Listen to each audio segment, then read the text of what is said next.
Hi, my name's Phil. I like to talk about politics. In this video, I'm going to be taking an agonising look at what the Labour leadership have been doing over the last couple of days to make the party even less electable, and just when I thought they were moving in the right direction. But first, if you find yourself enjoying the video, then please click the like button and subscribe to the channel. So, at the start of the week, it was all looking pretty good. Senior members of the Labour leadership were meeting with Conservative MPs desperate to sink a no-deal Brexit, and what sounded like a pretty good plan was emerging. Parliament reconvenes on September the 3rd. Jeremy Corbyn, as leader of the opposition, could issue a vote of no confidence in Boris Johnson's government. The following day, on the 4th, there would be a vote, and Johnson's government is defeated, preferably by an embarrassingly large margin, but one is enough. Up until recently, the talk would then have been of waiting 2 weeks for the 18th of September, when Parliament, having failed to get behind a new Prime Minister, a general election would be automatically triggered. But there isn't time for this now. Boris Johnson, as Prime Minister, has the legal right to name the date of that general election and would be perfectly within his rights to set it for after October the 31st. In fact, he could set it for October the 31st and it'd be too late because the results of the general election and the new government couldn't possibly be formed until the 1st of November, after which the plan would be, well, we've left the EU. So with Johnson's government defeated, that left Parliament forming a government of national unity. All parties across the House, with the likely exception of the DUP, could get together to form a huge anti-no deal bloc and vote for a new Prime Minister. As the Conservatives are still the largest party in Parliament, you would think it'd probably be Dominic Grieve, Oliver Letwin or Ken Clarke as three of the most vocal no-deal Conservative MPs. You would assume cabinet positions as well for obviously senior members of Labour, the SNP and the Lib Dems as well forming this government. This would be a guaranteed way to end the madness once and for all, and presumably begin proceedings to not only arrange for another extension, but the public vote that is the official position of Labour, the Lib Dems and the SNP. But then disaster struck. A couple of days ago, Rebecca Long-Bailey, who is the Shadow Business Secretary, took part in an interview where she said that Labour would not take part in a government of national unity in order to block a no-deal Brexit. This is despite it being the Labour's official policy to stop a no-deal Brexit. She said that such a plan would not get a clear majority in Parliament. Yeah, it would. It would. If Corbyn got behind it, it absolutely would. The numbers are easily there. Besides, even if you genuinely believe that it would not, which is utterly ridiculous, that is not a reason not to do it. Jeremy Corbyn has put forward lots of Brexit motions that have been defeated, some of them by quite a large margin. So he certainly doesn't fear trying things out. If she had said that Labour wanted to try something else out first, but would keep the idea of this government as a backup, that would have been fine. I'd have understood that. After all, there may be other ways to stop a no deal, and if that's the case, then fine. And you know, there may be. But to say that you won't support the one plan that is guaranteed to succeed, that Boris Johnson can do nothing to stop, that's a little worrying. Now, my own personal take is that Jeremy Corbyn would not be elected as Prime Minister under such a scheme because he doesn't have cross-party support. He's not a bridge builder. He doesn't even have support within his own party. And so probably Corbyn wasn't supporting it on that basis. He'd probably be fine with it if they were going to say, yeah, you can be Prime Minister under this government. But given that he wouldn't be, no, he's got too much of an ego. So that was my initial thought. And then it was then given credence by something John McDonnell, who is the long-time, very close ally of Corbyn, said. When it was just Long-Bailey saying Labour wouldn't back a government of national unity, that wasn't the be-all and end-all. She is just a Corbyn mouthpiece. I've never heard her express an original thought of her own, ever.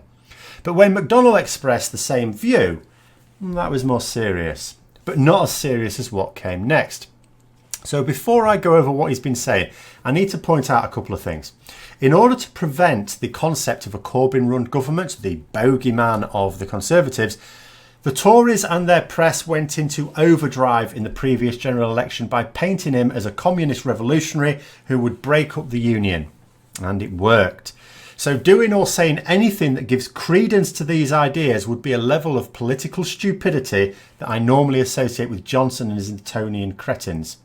So you can imagine the force of my facepalm when John McDonnell said that he expected Boris Johnson to lose a vote of confidence next month, and that he would then dispatch Jeremy Corbyn off to Buckingham Palace in a cab to demand that the Queen makes him Prime Minister.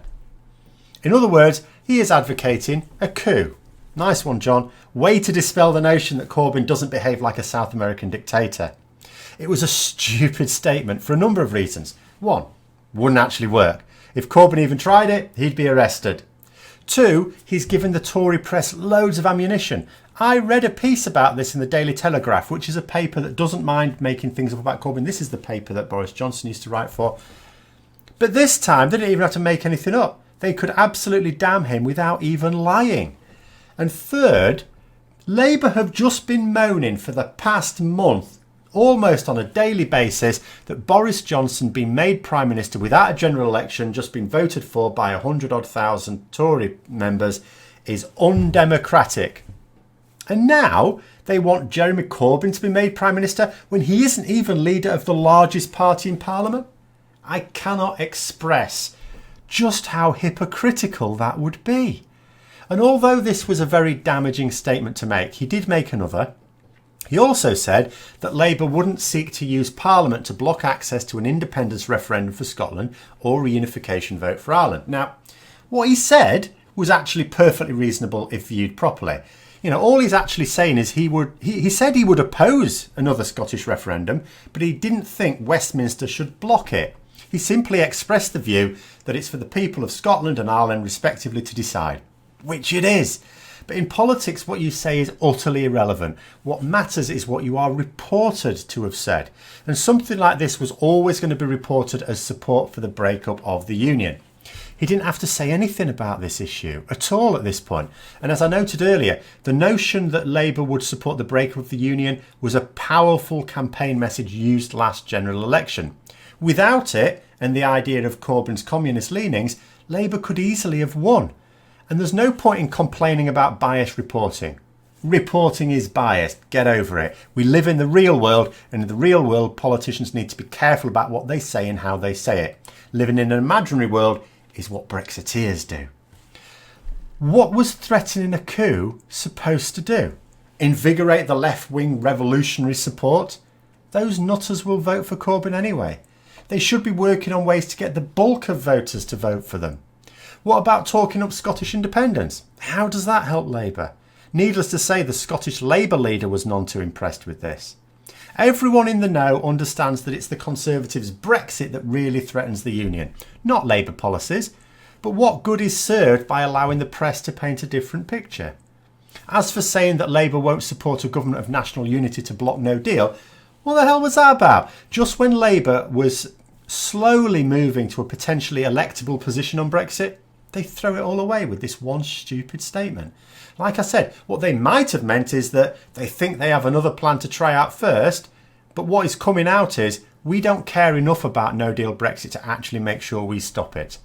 And in one fell swoop, the people who abandoned voting for Labour, who may have thought the penny has finally dropped and prepared to back them again, now wondering if they can ever be trusted again with Corbyn in charge.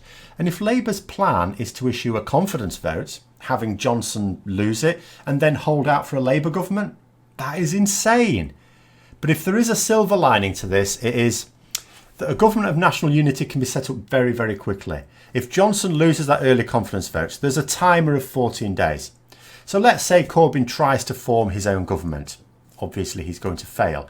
He'll then be trapped with this ticking timer between getting behind the unity government or allowing Johnson to take us out with no deal. Now, given that he's been desperate to ensure that the Conservatives take the blame for it, yes, he's wanted them to take us out of the EU, but he's wanted them to take the blame for it.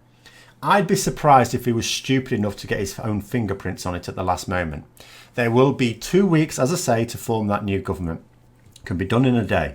If it ends up being formed on the last day, that's still fine. It still works. We still avert the general election. We get the national unity government, and presumably that government's main purpose will be extension, public vote.